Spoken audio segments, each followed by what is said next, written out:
Hey everybody, it's Patrick Storch with this week's Hey Did You Know?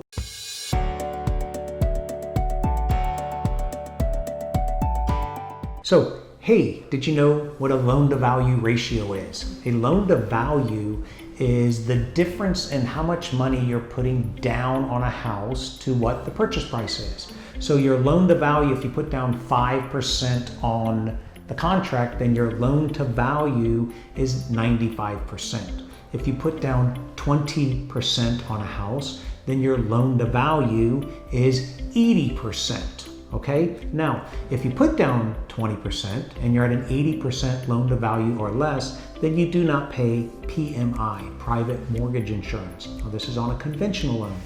If you put down only 5%, then you will pay private mortgage insurance. So that's a little bit about loan to value ratios. There's also a CLTV, which is combined loan to value. And that's if you have a first mortgage and a second mortgage, then you have to combine those two together. And that's where you get your CLTV, combined loan to value. So a lot of times we talk in these sentences that our borrowers don't know what they mean.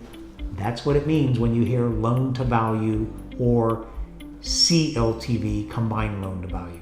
Give me a call if you have any questions here at the Mortgage Firm Tampa, Patrick Storch. Thanks, bye.